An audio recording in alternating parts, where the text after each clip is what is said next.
Hi everyone, and welcome to today's webinar on new income accounting requirements for not-for-profits, presented by Dean Ardern. First off, we would like to acknowledge the traditional owners of the land on which we are holding this webinar. In Brisbane, it's the Turrbal and Yagara people. We pay our respects to their elders past, present and emerging, and acknowledge the important role Aboriginal and Torres Strait Islanders continue to play in our society. As this presentation is being viewed by people across Queensland and Australia, we also pay our respects to the traditional owners of the land throughout the country and extend a warm welcome to any First Australians listening today.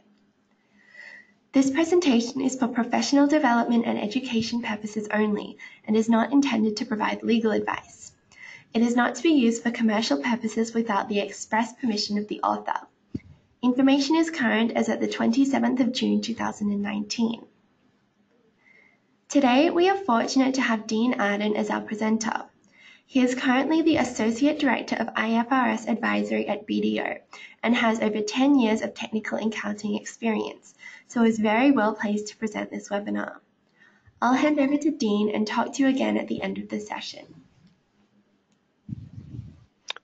Thanks very much, Amanda. Hello and welcome to everybody to this Community Legal Centres Queensland webinar on new accounting requirements for not-for-profit entities.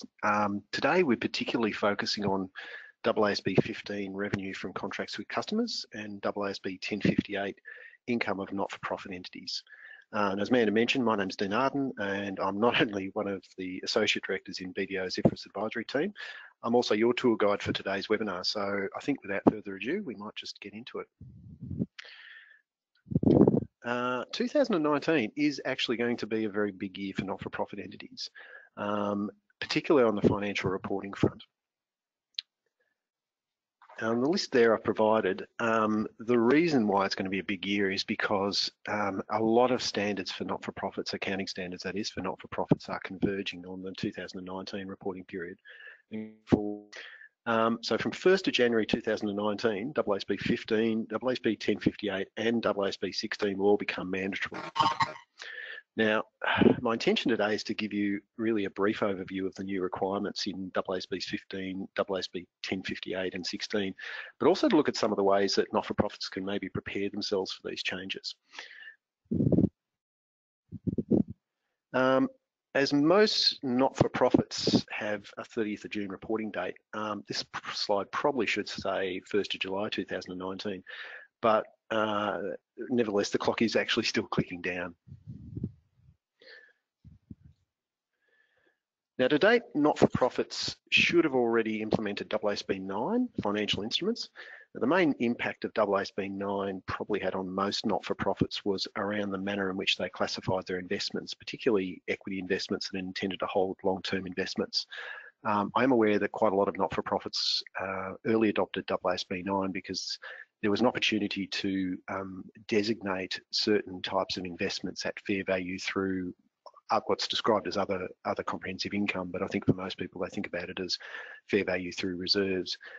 It was an opportunity to put those things through there and basically to clean up the profit and loss statement, to remove some of those gains and losses that would have otherwise been recognised in there, and trying to give a bit more of a clearer view of what their operating activities were, rather than maybe their investment activities or the money, the returns that they make on money held for future expansion purposes.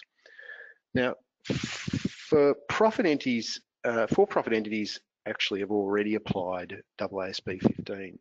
Now, the reason why the application date for AASB 15 was put back a year for not-for-profits is because the Australian Accounting Standards Board, which is the government body that writes these accounting standards for Australian entities, it decided to issue AASB 1058 basically to assist not-for-profits to apply the principles in AASB 15. Now, a common question I get asked is, why now? Why are you telling me about this now? Why do I need to know about it now? You know, this is something for 12 months in the future, surely, which is not really the case. The simple reason I'm telling you about it now is the need for comparatives. Now, entities are permitted, but they're not required to restate their comparatives. And even those not-for-profits that don't intend to restate, you still need to be able to make adjustments as at the start of the first year of the application of the standards to ensure that the closing balances in the comparative period actually match up with the opening balances in the first year of the application. So Notwithstanding, we might be thinking this is 12 months off, it's a lot closer than you imagine. Let's start with AASB 15. Now, I mentioned before, it's actually written, it was originally written with for-profit entities in mind, but the AASB decided they have a policy which is they used to describe as their transaction neutral policy, which they applied in determining what accounting standards should apply to what entities. And generally, what the principle they apply is, unless there's a genuine reason why not-for-profits are different, they should be applying the same sort of requirements as for-profit entities, particularly to transactions at events that are similar. Now, when does AASB 15 apply to not-for-profits? I think this flowchart probably summarises fairly effectively when you have to think that you apply 15 and when you don't. I'll come back to this flowchart in a minute because it's also relevant to the AASB 1058. But if you work your way through from the top of the slide there in the first box at the top, are the funds received for the purpose of acquiring and constructing a non-financial asset? Often not-for-profits will receive money to either buy or construct a building, usually to house the not-for-profit. And those types of arrangements are specifically scoped out of 15.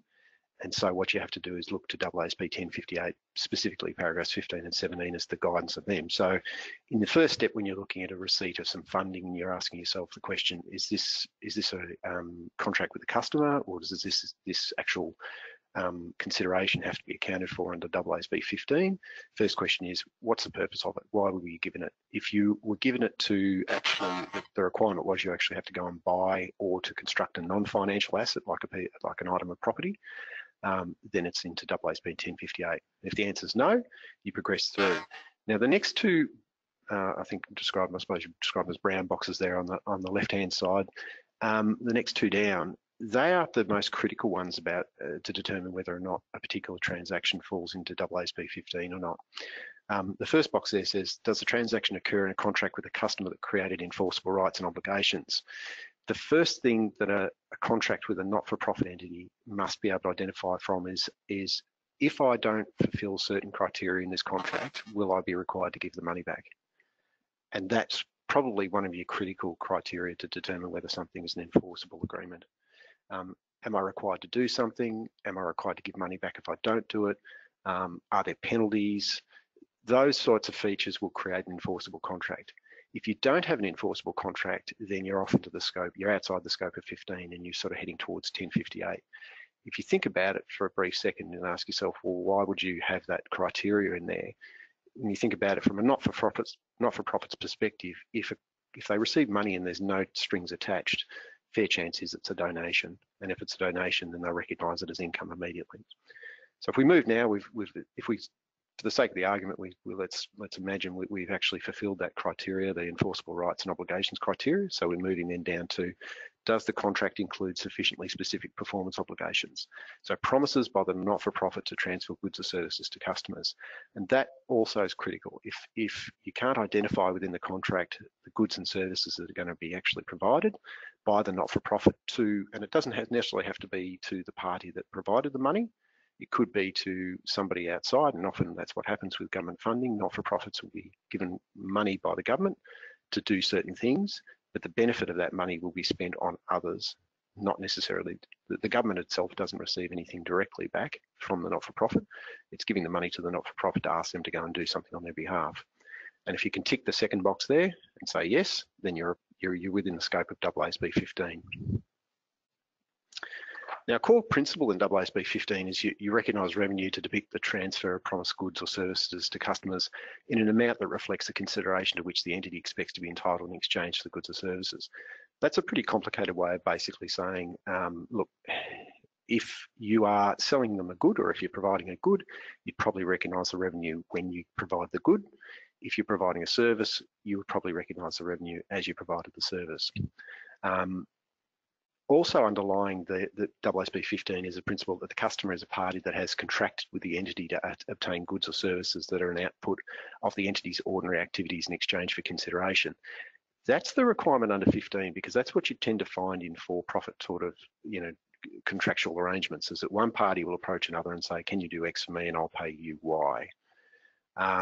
But in the not-for-profit sphere, it's slightly different. But what the AASB did was that they actually modified that principle and said, look, in the not-for-profit sphere, we can envisage situations where the government, for example, might give money to a not-for-profit and ask that not-for-profit to then do something for somebody else. Now, we'd still regard the government as the customer, because even in for-profit scenarios, you often find it where one party might contract with another party to provide goods or services to a third party. You know, you think about large corporate entities, a parent entity might contract with a party to provide its subsidiaries with certain things. So it's not unheard of in the for-profit sector, and so but the AASB decided they wanted to clarify that. So this principle in 15 is modified somewhat for the purpose of application in a not-for-profit context. The 5 steps, I think if any one of you have looked at sort of the way AASB 15 has probably been talked about in a lot of the professional publications lately, is we always talk about the 5 steps. So identify the contract, identify the separate performance obligations, determine the transaction price, allocate transaction price, and then recognise revenue as and when the performance is satisfied.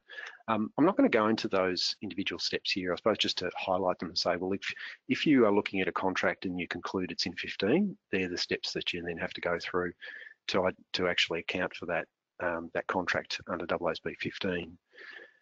Rather than go through all of those particular steps, I might just simply refer you to some of the publications that BDO has put out in the last 12 to 18 months on AASB 15. They're pretty comprehensive and they're readily available from BDO's website.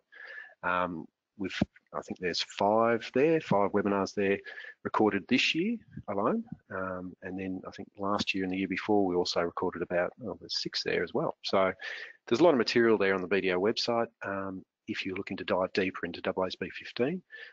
Because it's sort of somewhat to the side of, when I say to the side, I think for a lot of not-for-profits, AASB 1058 is probably going to be the more relevant standard, although there will be some not-for-profits who will have to apply AASB 15.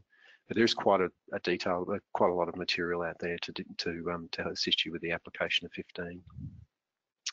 Maybe if we look at an example, that might give you sort of an idea about how 15 might work in a not-for-profit context. We've got here, so on the 30th of June 2018, an alumnus transferred $2 million worth of cash to a university A as an endowment. So under the terms of the endowment, $2 million cash can be invested at the university's discretion. University A is required to provide the annual scholarship for one student's accommodation for a defined period of 30 years. So the assumed expected cost of the annual scholarship maybe is, the next 30 years is $1,850,000. Now, if the university breaches the terms of the endowment, the university is required to return the real value of the principal to the alumnus, and it's got a 30th of June reporting date. Now, I think from those details, the first thing that should jump out to you is that this agreement is enforceable. So that last sort of minor dot point there at the bottom, if the university breaches the terms of the endowment, the university is required to return the principal. So there's an enforceable feature to that agreement. And then the minor dot point directly above it as well, the university is required to provide an annual scholarship for one student to provide accommodation for a defined period of time. So we could probably argue in that case too that the performance obligations are sufficiently specific. The agreement states what the university has to do and who it has to, well, not necessarily who it has to do it for, but how many students it has to do it for and for how long it has to do it for. So on that basis, we tend to account for it under 15 in the same way that you account for any other type of service arrangement. So if the cash is received up front, we debit the cash, and we recognise a contract liability of $1,850,000. So that's what we think that we're on the hook for in terms of having to spend money to house one student every year for the next 30 years. The difference between those two amounts we recognise as income. If you think about it, in essence, what we've done is we've taken on an obligation which has a lesser value than what the money we were given to do it for. Now, because we have no strings attached to it, we treat the difference as income under AASB 1058. And then over time, as the obligation is fulfilled, with the University A houses a student every year for 30 years. Every year, you'll reverse the contract liability and recognise it as income, the profit and loss. Looking at a second example here, multi-year cash grant. Local government enters into an agreement with the state government in the form of a memorandum of understanding to receive a multi-year cash grant of 90 grand from the state government, which is received in full on the 24th of June 2018. That's a pretty common feature of government funding as well. Often the funding is received before the year in which generally the activities occur. The grants to fund education programs over 3 years, commencing 1st of July 2018, with the objective of increasing the literacy of students of a specific rural area. Now, the Memorandum of Understanding outlines the agreed activities of the education programs tailored to the literacy needs of the students. Local government's able to identify when its specific performance obligations are satisfied and expects to fulfil its promise to provide the agreed activities. The state government can force a repayment of the grant if the specified activity is not undertaken by requiring direct repayment or otherwise deducting unspent monies from the future funding. The entity's reporting date is 30th of June. Now, second last dot point again, the agreement appears to be enforceable because they can enforce repayment of the grant if the specified activity is not undertaken. Otherwise, deducting unspent monies from future funding is not generally seen as a criteria for an enforceable agreement. Being able to withhold money into future agreements is not really a feature of a current enforceable agreement. And the third dot point down there, the MOU outlines what the requirements are. The local government's able to identify when the specific performance obligations are satisfied and expects to fulfil the promise. Again, appears to be sufficiently specific performance criteria. So on that basis, when the money is received up front, we debit cash, 90 grand, and we credit contract liability, which is like deferred revenue. And so we say, okay, I've received the cash in advance, I haven't done anything, so I'm not going to recognise any revenue in respect to it. And then as I perform the services, I'll recognise that contract, I'll reverse that contract liability against income and recognise it over the period that the services are provided. Now, AASB 1058, the reason why the AASB wrote 1058 was to really deal with some not-for-profit specific issues that not necessarily considered in the context of for-profit accounting, and therefore weren't really a part of AASB 15. I'll come back to that same flowchart again, but if you concentrate then on maybe the first top of the brown box, top left-hand side, are the funds received for the purpose of acquiring or constructing a non-financial asset. It's common, you'll find obviously entities will seek other entities to build them buildings or acquire property from them in the private sector, but you don't, often it'll be for, they're getting value for value. So if someone spends $100,000 on an upgrade to a building, they will get the control of that building. In this case, you often find where government has provided, or even private benefactors provide not-for-profits with money, one of the key criteria is that they have to use the money to actually acquire a building or actually construct a building. Now, because those sort of circumstances are not anticipated in AASB 15, the AASB felt that it was appropriate to consider these in a separate standard and say, okay, it's a particular type of transaction which is very unique to the not-for-profit sector. So what we'll do is we'll give them some particular guidance on this issue. Principally, I think because if you were to dive into AASB 15 and try and understand how that would work in AASB 15, because AASB 15 was never written with this type of transaction in mind, there's not going to be any specific guidance on it. And so when there's no specific guidance on things, you tend to find you get diversity in practice, and as a result, you need more guidance to help people get to the appropriate accounting outcome. So in the circumstances, if you identify upfront that you've been given funding to actually either acquire or construct a non-financial asset, and the purpose is purely for that, that is, if you don't use it for that purpose, then you have to give the money back, then that type of transaction then falls into AASB 1058, paragraphs 15 and 17. Alternatively, if you end up in a transaction where either it's not enforceable, so for example, you just think of a typical donation where someone might just put $1 or $5 or $10 or $100. They donate that money without any performance obligations to a not-for-profit and say, here you go, spend it as you will. Again, that's not an enforceable agreement, so therefore would be outside the scope of 15. Or if you get an agreement, it may be enforceable, but it doesn't include sufficiently specific performance obligations. And the typical ones that you see often with not-for-profits are, here's $10,000 to assist you with your operating activities. So you might be able to then spend the money on salaries, or you might be able to spend the money on an upgrade to the computer, or there's no restrictions on what you can spend that money on as a not-for-profit. And so in that circumstance, the not-for-profit would consider, again, it's a donation, because they're not required to do anything particularly for the money. And so those are the types of transactions that fall out of the scope of AASB 15 and then drop into the scope of AASB 1058. Now, if we think of an example, I'll give an example here of maybe one that actually does fall into AASB 1058. Cash grant for the construction of a recognisable asset and income recognised at a point in time. So state government makes a cash grant of $100,000 to hospital to acquire, say, 16 intensive care hospital beds that will be ultimately controlled by the hospital and used for its operations. Now, the 6 beds are acquired by the hospital in its first purchase and the remaining 10 beds in the second purchase. So Hospital X determines the 100,000 grants an asset Hospital X acquired for consideration that's significantly less than the fair value of the grant to further the objectives of the hospital. That is, think of it this way, they were given $100,000 to buy stuff that will only benefit the hospital.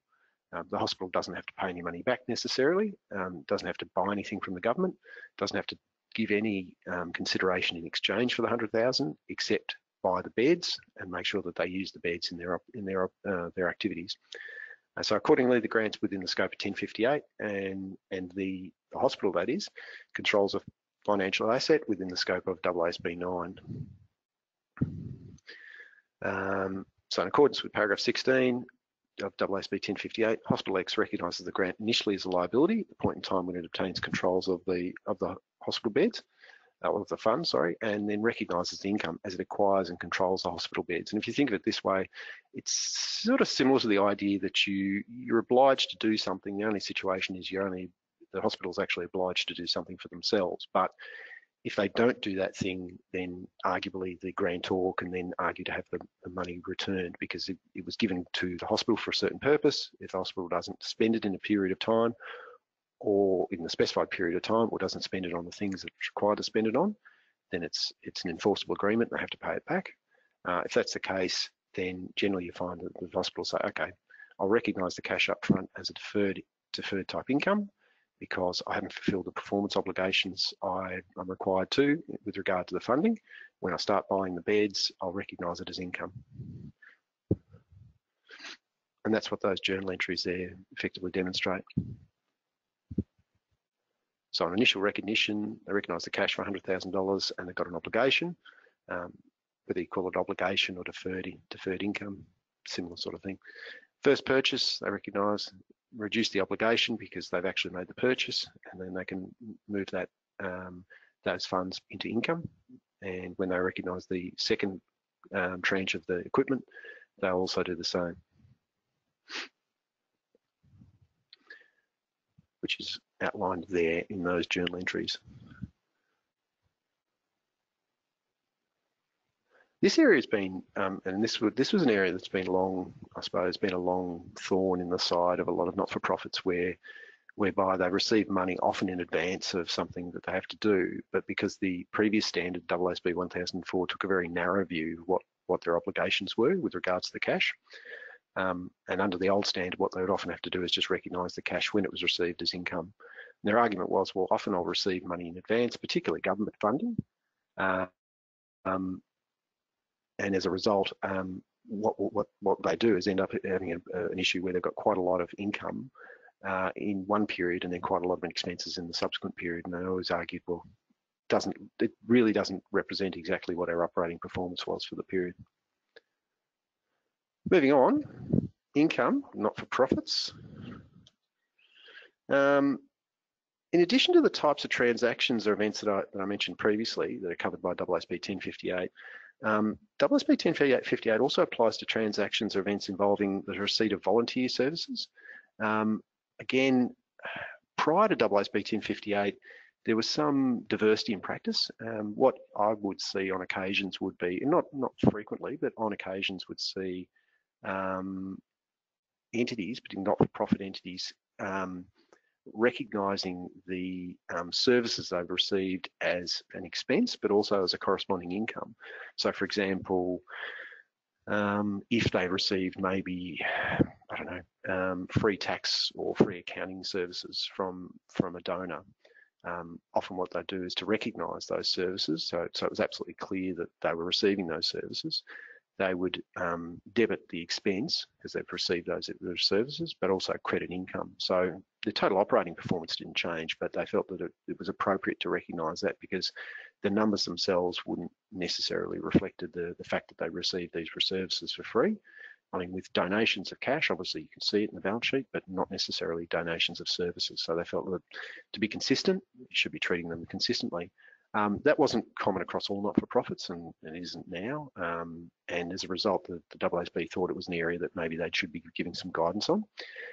The other area is transactions where the consideration to acquire an asset is significantly less than the fair value, principally to enable the not-for-profit entity to further its objectives. The types of arrangements like that is, as I mentioned previously, where maybe a grant funding is provided to a not-for-profit to purchase or construct property or to buy property, plant, and equipment. It might also be in situations where you have leases. So, for example, a not-for-profit may be able to use facilities at no cost or at a very low cost, which generally, I think we generally refer to them as peppercorn leases. And as a result, they get a benefit of having to be able to use those things, but not have to pay the full market value of what they're worth. That issue of the leases, I'll come back to that one because that one's been an area that has been subsequently amended by the AASB, and the AASB are actually looking at it again because it's been quite a controversial area in this context of the discussion, particularly in light of the introduction of AASB 16, which effectively brings leases, particularly operating leases, onto the balance sheets of lessees. So the AASB have been doing some work on that area to try and give some more guidance, and thankfully they've given some temporary relief to not-for-profits for the time being. I'll come back to that issue in a sec, but it is in that sort of broader area of transactions that are within the AASB 1058 and that involve a situation where a not-for-profit is either receiving or giving something for an amount which is significantly different in terms of consideration.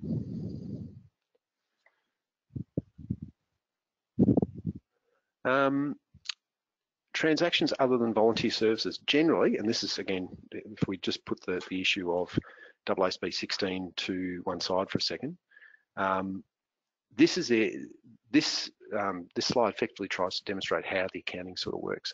If you think about, I think probably the best one to think about is that idea of a not-for-profit is receiving funding to go and buy or construct a non-financial asset, such as a piece of building, a building for them to occupy.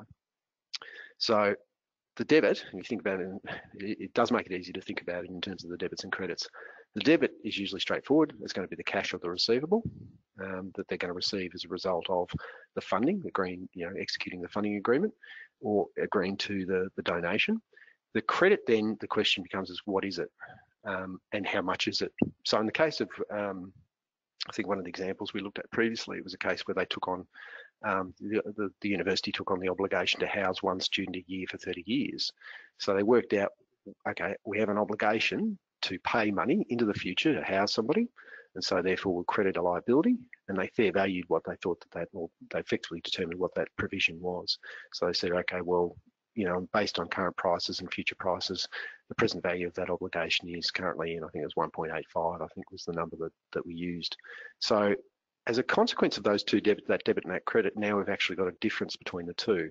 Now, AASB 1058 says, well, if you start working your way through all the standards and you've identified the debit, which being the cash, you've identified all the credits, there may be a provision, there may be other things in there. So for example, some cases it might be a contribution by an owner, not common in a not-for-profit context, but might be something there. It might be other things, so there might be another financial liability there, or you agreed to make good the damage on perhaps the accommodation, those sort of liabilities. Once you've exhausted all the possible credits you have, if there's any difference between the debits and credits, then that difference then immediately goes to profit and loss. And in some cases, it might not necessarily be income. It can be an expense. You can get situations where not-for-profits may potentially pick up onerous contracts and say, well, actually, notwithstanding I was given funding to do X, in fact, I think it's actually going to cost me more to do as a result of whatever, I misjudged the funding or I promised too much or just circumstances have changed and as a result, I have to pay more money. So you can get both expenses and income arising from this sort of approach. Now, looking at a multi-year grant, local government enters into an agreement with the state government to form of a memorandum of understanding to receive a multi-year cash grant, 90 grand from the state government, which is received in full. Grants to fund the education programs, doesn't specify the activities. The state government can force a repayment of the grant if the entity doesn't apply the funds to the relevant education program, and its reporting date's 30th of June. So hopefully immediately from that list of facts there, you should be able to identify the MOU doesn't specify the activities the grant must be used for other than an education program to increase literacy in a particular area. Now, you might argue that is sufficiently specific because it relates to an education program and there's, the whole thing is about increased literacy. But often with these types of grants is that they will be given to entities which is for purposes which are their fundamental purposes. So in this case, I would imagine the local government, part of that local government does do this work anyway. So it is active in the area of education. It is active in increasing literacy to its constituencies. And so when the state government provides that money to the local government to say, well, you should be doing this, it's not something new, and it's not something that necessarily would be unusual for the local government to do. And so, notwithstanding, you might be able to identify it and say, well, yeah, it has features of sufficiently specific in the sense that we'd expect, that there's some outcomes. Because it doesn't actually specify what the state government has to, what the local government has to do to actually retain that funding, then we generally regard it as not sufficiently specific. Now, the second last dot point, the state government can enforce repayment of the grant if the entity does not apply the funds to the relevant education programs. That makes the agreement enforceable, but because it doesn't have a sufficiently specific features to it, the performance obligation are not sufficiently specific, it's going to fall into the scope of AASB 1058. And because you don't have any sufficiently specific performance criteria, then the money is treated as income up front, very, very similar to probably what it was treated under the previous accounting standard, which was AASB 1004. AASB 1004 very much worked on the principle there was no sufficiently specific criteria. 1004 took the view that if you were given money and you didn't have to give value directly back to the individual or the entity that gave you the money, then it's donation. Notwithstanding that we all know not-for-profits often take government funding or take any other types of funding, there will be conditions attaching. And particularly in the case of under the old standard, it wasn't just a case that they had performance obligations attaching, but they weren't always necessarily performance obligations to the grantor. And so this is where AASB 1004 wasn't a great standard. It was, I suppose, in many ways written with a particular type of transaction in mind, and very much focused on that notion of donations. So something was either a donation or it was a market transaction, and it can only fall into those two things, but only using very narrow criteria. Now, I did warn you I would mention leases, and I'd come back to them and talk to them about them. It's been going. This project actually has been an international accounting project, and it's been going for a good part of probably about 8 to 10 years. The fundamental basis for IFRS 16 is that leases look a lot like financing arrangements often. So, for example, if I lease a building for 5 years, I'm on the hook for 5 years to pay the rental on that building. Now, the alternative alternative approach I could have taken was I could have bought the building. So I could have gone and borrowed money and bought the building. Previously, under the old accounting standard AASB 117 for leases, operating leases, such as leases of short-term leases of buildings, were off balance sheet. Whereas if I went and bought the asset and financed it with borrowings, it would be on my balance sheet. And that was a fundamental distinction that the standard setters have, I don't think, ever particularly enjoyed. I think they've always been concerned by the fact that entities can structure their transactions in such a way as to keep something, to either put it on balance sheet or to choose to take it off balance sheet. notwithstanding there are many similar features to a lease versus a purchase. And it becomes more obvious. Buildings is probably not a great example, but when you start to head into the area of things like smaller leased assets like equipment, like, you sort of air compressors and, photocopiers and those sort of things, there is a very, very fine line between borrow and purchase versus lease, because generally by the end of the lease, the assets usually reach the end of its useful life. So irrespective of which you bought it or leased it, the accounting should look the same, but under the old standards, it didn't. So this is an area that the standard setters have always been conscious of and always wanted to do something. They have got around to doing it. Eventually, it's been a hard road for them, because obviously this is an area that's withstood, I mean, there are a lot of interests out there that were saying they didn't want leases on balance sheet for various reasons. So the standard setters had to work very hard to get everyone over the line to actually produce a standard which then requires all leases, whether they're operating or financing, to be recognised on the balance sheet of the lessee. But we're there now, and it's going to be a big change for lessees. It is the end of the road for operating leases, because no longer do we have this distinction. If you can classify something as an operating lease, it's off balance sheet. Everything now is on balance sheet as far as the lessee is concerned. The accounting for lessors doesn't change much, because that was always on the balance sheet anyway. Now, Peppercorn Leases is probably where, for the not-for-profit entities, is where the problems arise. The bottom of that slide I mentioned here, consider the latest developments at the AASB Peppercorn Leases. Now, I'll come back to that issue, but I'll just maybe step through what the AASB 1058 and AASB 16 would have done if the AASB hadn't sort of stepped in more recently to make some amendments. So when it was first drafted, AASB 1058 and AASB 16 basically said, look, why would we treat leases any differently to any other situation? So if you got a Peppercorn lease, so you got the right to use an asset for a period of time, but you're paying well below the market value, why would we say that the value of the asset is attributable to is determined by the asset, the value of the liability? Again, AASB 16 was written with for-profit entities in mind. You think about for-profit entities, they don't get Peppercorn leases. So there was never any discussion in AASB 16 around Peppercorn leases. So when the AASB thought, how does this going to apply to not-for-profits, the Peppercorn lease issue was a major one. So they said, okay, well, really, if you're getting a right to use an asset and it's very valuable, you should have that, and it's a lease now, and it's under it meets the definition of a lease under AASB 16. You should put it in the balance sheet. The trouble then is that you've probably got a very valuable lease, and if we think about all the Peppercorn leases out there, I mean, there are extraordinary number of ones that are determined by the Crown, through the Crown, through state and federal government, where land is given to certain entities for consideration of $100 a year, $1 a year, and all of a sudden you've got a very large right of use asset and a very, very small lease liability. And the difference, as AASB 1058 tells us, has to go to income, which from the not-for-profits perspective can distort their income by an incredible amount.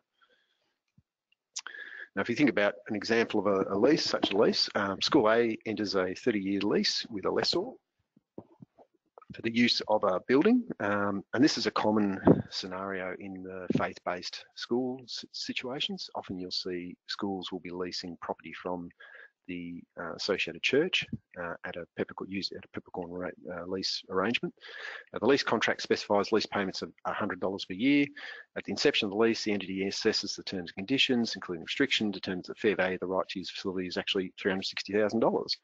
The lease premises must be used to provide education services, or else School A will no longer be able to use the facility. There are no other conditions specified in the lease. Assume the net present value of the future lease payments discount at school's incremental borrowing rate of 5% per annum is $1,537. So, and this is what the journal entry looks like. So, as you can imagine, it's by the standards from right across the not-for-profit sector, a right of use asset of $360,000 is not large, but for this entity, it could be very large and may in fact be the largest asset the entity has. And the most of that going through the profit and loss in the year that they execute the lease agreement does have an incredible impact on their profit and loss numbers and both, and going forward as well. So that's how it would have worked under AASB 1058 and AASB 16 if the AASB hadn't actually stepped in and decided to make some changes. The AASB were conscious, I think, and this was an issue that probably twigged their interest the most, was that fair valuing these types of arrangements is not, it doesn't occur much at the moment. Like, there's no requirement to really fair value peppercorn leases. And when you think across the broad spectrum of peppercorn leases, there are an enormous range of them, and I'm looking at some recently where we're talking about large amounts of land, you know, possibly close to CBDs within, you know, the state capitals in Australia. And so when you're looking at those land and thinking to yourself, what the value of those things, I mean, the right to use that land is probably very, I mean, the land itself is very valuable. So you assume that the right to use that land, and often the right to use will be a very, very long-term right to use. So it might be anything up to 50 or 100 years. That must be very valuable. The AASB were concerned that all of a sudden they were imposing perhaps requirements on the not-for-profit sector that maybe they weren't prepared to, they weren't prepared, and in fact maybe the valuers who the not-for-profits might employ to do this work are probably not quite prepared for as well, because there hasn't been a lot of work done in this area in the past. It's a new requirement, and all of a sudden now everyone has to now start to think, well, how do I value this right of use, and make that distinction. It's not, they're not valuing the asset itself, they're actually valuing the right to use the asset. Which is a different sort of asset. So the main concern the AASB had was that maybe they were going to create more problems than perhaps the benefit of the information would yield, particularly around diversity in practice. So often you find with accounting standards, if there's no guidance on how things do things, people try and work out the way they do it the best, and often there'll be different views on how things are best done, and you can get different numbers, and if you get different numbers, potentially they're not going to be comparable. And so the AASB were first and foremost concerned, or maybe we need to take a little bit of a moment here and maybe provide some further guidance to help not-for-profits in measuring these right-of-use assets, but also obviously the valuers that the not-for-profits might employ to value these items. They're also concerned about, at the same time they were considering these requirements, the ACNC was actually reconsidering its reporting thresholds and considering whether or not they'd push the reporting thresholds up. So more small not-for-profits wouldn't necessarily have to lodge financials with the ACNC. So the AASB were concerned, well, actually, if we put this requirement in now, if we're not sure about whether or not this requirement, everyone's ready for this requirement, and we're also aware that there's potentially a large number of charities in Australia who, at some point in time in the future, probably very soon, won't be required to prepare financial statements. Do we take this opportunity to develop some more guidance and allow the ACNC to determine where their reporting thresholds will drop, so that then when we actually put these requirements in place, it will be applied by all those entities that will have to apply those requirements going forward, and avoid situations where you get some of the smaller not-for-profits might have to apply the requirements for a couple of years while they're still required to prepare financial statements, and then when the reporting thresholds were sorted out, all of a sudden they don't have to apply them. So to try and avoid putting them through sort of this onerous sort of process that ultimately they might not have to apply going forward. So as a result of this, AASB put in place a temporary measure that says basically not-for-profits can continue measuring, or can effectively apply the requirements in AASB 16 as they are. So when you work out what your right of use asset is, it's determined on the basis of the present value of the cash flows that you have to pay.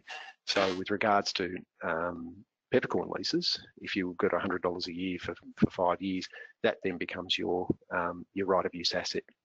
That's the valuation for your right of use asset. You don't actually have to go out and fair value it. So work out, hey, if I had to pay for this in the market, what would I have to pay? So it's a good outcome for not-for-profits. It's a good outcome for the AASB too, because it gives them some time to put some good guidance in place, which in many respects people appreciate. It's probably a little bit, you know, it's ahead of the world where the rest of the world doesn't have these requirements in place. So they're actually ahead of the curve on these things. So that's a great thing from the AASB's perspective as well. How long will the temporary deferral option remain? Well, I haven't put a date on it, but I wouldn't expect it to last forever. When you use the word temporary, it generally means temporary. I know the AASB well, and I'm sure they pick their words very carefully. And when they say something's temporary, it's temporary. So it's going to replace it. I can imagine it'll be a few years, maybe 2-3 years, but it might be shorter and it might be longer. But it definitely will. They will definitely look to remove the option at some point in time. How they're going to apply it? Well, as I mentioned previously, effectively what the right of use asset will then become the present value of the Peppercorn lease payments. In addition to that, the AASB also said, well, actually, you know, I think we need to put some disclosures in there as well, because I think they were conscious of the fact that for a lot of entities, they might go through the process and then actually conclude, well, this right of use asset is actually immaterial, so I'm not going to recognise it on my balance sheet. I'm not going to present it on my balance sheet. But obviously that information could be quite useful to those donors and others who are interested in the results of the charity or the not-for-profit. So the AASB were conscious that this is still useful information, and therefore there should be at least some disclosures, even if they're not actually recognised in the financial statements. Right, moving on to the how do I get around all of these issues and how do I make a start on it? The questions you should consider asking. I mean, obviously the key ones are, how do these accounting standards impact our profit or loss? How do these accounting standards impact the balance sheet? Have we updated and incorporated them into our budgets and forecasts? Would the organisation be able to continue to meet the current bank covenants? If I take those just briefly, one by one, the impacts on the profit and loss and the balance sheet, I think the critical part for most not-for-profits is to consider how the two standards, AASB 15 and 1058, interact, and then think about, ultimately, have I got contracts that would fit into 15, or would all my contracts fall into 1058? If some or all of your contracts will fall into 1058, then chances are you're going to have an issue around, there'll be some donation features or some immediate income impacts, which might still be, that might be consistent with what you're doing now, because under AASB 1004, pretty much everything went to profit and loss when it was recognised. But now there might be some circumstances where you say, no, actually, no.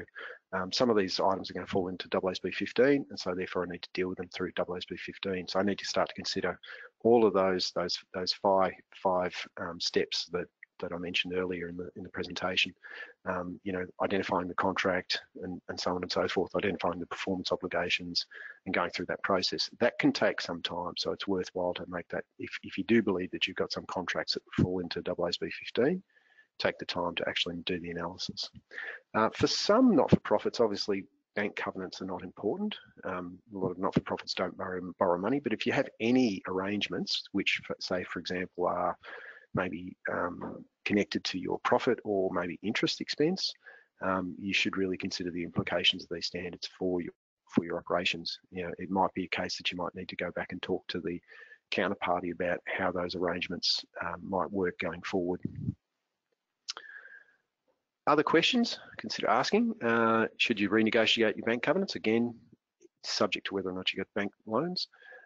What's the impact on the current remuneration? Again, probably more relevant to private sector, but if you are a not-for-profit that does employ people on performance, then it could be an issue. Do you need to adjust performance hurdles, KPIs, KPM, the KMP? Again, subject to how large you are and generally the kind of sophistication of your operations. And how are you going to communicate? That's probably one of the quite a significant issue, I think, for a lot of not-for-profits is how are you going to communicate this to? I know not-for-profits are conscious of their profit figure, not necessarily conscious of the fact that it's too low, but also too high. And so how do you communicate to people if, for example, you're concerned that on first-time adoption of AASB 15, all of a sudden your income drops off? Are you going to be able to demonstrate to the government that you are sufficiently stable financially if all of a sudden you've got this drop in income? Has the organisation performed and documented an impact or risk assessment? Have you got a documented position papers to support and justify the appropriate accounting standards? Has the organisation updated their accounting policy? Has the organisation obtained independent accounting advice in relation to the implementation of the accounting standards? On all of those issues, a lot of it comes back to the engagement at the start. So understanding where your contracts and where your arrangements sit, what accounting standard covers them, what's going to be the impacts, and how you're going to manage it going forward. The one thing I have, one of the experience, it sounds like I'm sort of trying to create some work here, but I'm not. But the one thing I would say is that in terms of these accounting standards, I always find a 10-minute or a 15-minute or a 30-minute discussion with a client is valuable. It's valuable to them, probably more so to me, but that can be very valuable to them, because it can eliminate all of the stuff that you don't really need to think about and really focus you on the stuff that you do. So don't underestimate the value of professional advice. It can give you a really good idea about where you should be going, and save you a lot of time in terms of the kinds of things that you perhaps really don't need to look at. Have the auditors of the organisation been involved in discussions? This is one that I always talk to clients about and say, look, have you spoken to your auditor about this? And they'll say often no. And I go, I think, well, why? Because the auditor is one of the key people that you're going to have on board, because they've, the earlier you have them on understanding the background and the issues, the easier the process will be. What research has been done on the potential impact in the industry? If you can find other entities that have gone through the process or people have published on the issue, that's always very helpful. And again, you don't want to reinvent the wheel. Has the organisation considered technology needs and required changes? For a lot of not-for-profits, I think the leases is probably going to be the one where your technology is going to be the challenging bit. And the reason I say that is because generally the lease one is a little bit harder to track, particularly changes in lease arrangements. And if you actually have at market lease arrangements, that can be even more challenging. Revenue, if you're falling within 1058, there will be some technology needs that you'll experience around tracking progress, perhaps in terms of achieving performance obligations or tracking the progress of construction of a building that you've received funding from. So there are some aspects to it. How can the directors assess further information on the requirements and implication of standards? Read widely, look around, have a look at the BDO website. There's lots of information around, but importantly, seeking out the information that's relevant to you. That's the most important part. So next steps, AASB 15 and 1058. I think, as I mentioned previously, I think the critical part is where do you get your income from? Where does it come from? If it comes purely from donations, then you're going to be in AASB 1058 and you're going to be generally recognising it as and when it's received. If you're getting government grants, it might be different. You might be in 1058 or 15, depending on, again, sufficiently specific performance criteria. Generally, government grants are enforceable agreements. Generally, they'll have provisions in there where the government will say, if you don't do what I asked you to do, we'll take the money back. But the critical part will be about the sufficiently specific performance obligations. Do you receive any other funding? Do you private benefactors, any other kind of funding? Schools, application fees, enrolment fees, it's another one that's a bit of a bubbling issue in the background. And in respect to leases, AASB 16 and particularly Peppercorn Leases, the first place to start, do you have copies of all your leases? The whole process can only start once we know what the subset of transactions are, and the only way you can do that is to get all of the copies of your leases, including any amendments that you might have of them. If you've got all the data, it's a pretty straightforward process, but in terms of management going forward, there is the need for a technology solution, particularly if you've got a large number of leases. Don't underestimate the amount of, I suppose, overall, don't underestimate the amount of work that you may be facing. You may find that ultimately, when you get to the end of it, it wasn't too onerous, but it's always more onerous the later you leave it. Next steps. I mean, to some extent, listening to this webinar, you've educated yourself to some extent. Risk assessment, again, I think the critical part is the risk assessment, saying what bits do we have that are subject to change as a consequence of these standards, and are these standards going to impact us? Like, is it going to actually produce a significant change in the reported outcomes? Have you designed an appropriate response to that risk assessment? A project plan. A project plan really is sort of, in terms of this, it's the plan that's leading you up to the first set of financial statements that you produce under these new accounting standards. So a project plan should ultimately lead you up to that point and give you the capacity to be at that point when the auditor signs the financials. You can demonstrate to them you've been through the process, you've identified all of the issues, you've made any adjustments you have to make, the numbers now reflect what the new requirements expect, and the auditor can then hopefully confidently sign off the financials. Have you decided an appropriate transitional approach? There are alternative transitional approaches. For example, the lease ones has a full retrospective, and then two sort of what are described as cumulative catch-up approaches. A lot of entities are choosing the cumulative catch-up approaches, generally because you sort of start the accounting for the new arrangements or under the new arrangements as at the date of the mandatory application of the standard. So you don't restate the comparatives, but you still need to do the calcs to understand what the numbers are.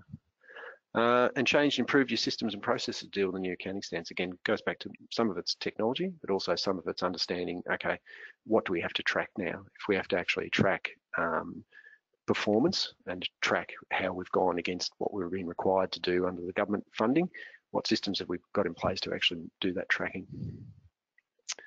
Impact assessment. Again, I think probably rolls more into what we've discussed up to this point, so I won't re-deliberate on that one. Just a quick example of an impact assessment. It's kind of ones that we do for not-for-profits and for for-profits to sort of give them an understanding of exactly what the impact is likely to be.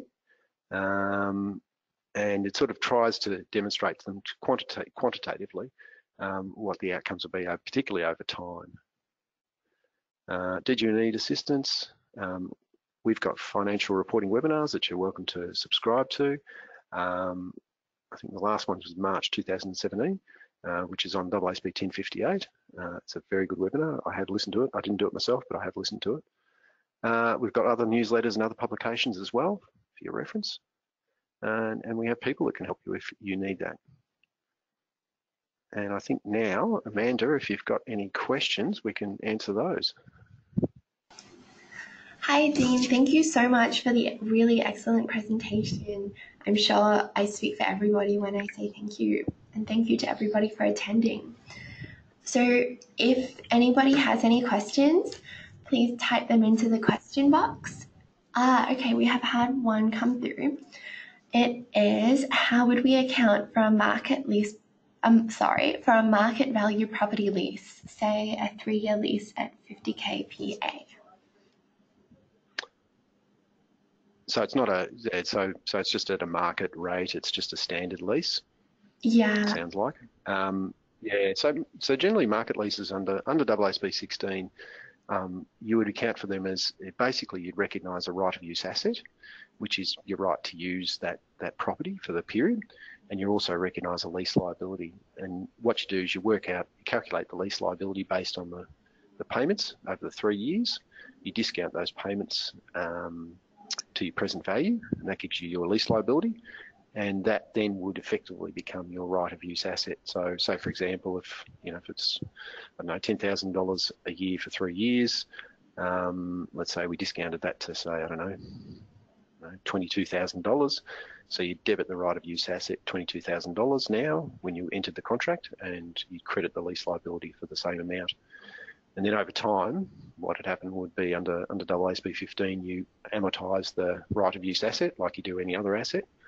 So you'll recognise, in this case, it's property, so you depreciate it, usually straight line over the 3 years, and then you would just wind down the liability like you would any other liability, like a bank borrowing. So as you'd accrue interest on the borrowing, so you unwind the interest and then reduce the liability for whatever payments you made.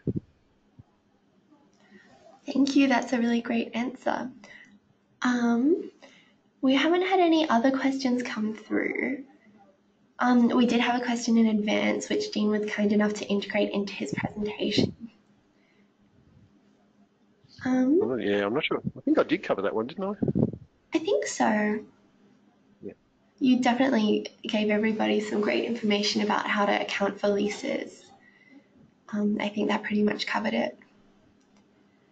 All right, well, if nobody has any further questions, the recording of this presentation and a copy of Dean's PowerPoint will be available online. Thanks, Dean, and thanks, everyone. Thank you, Anna. All right, thanks, everyone. Have a good day.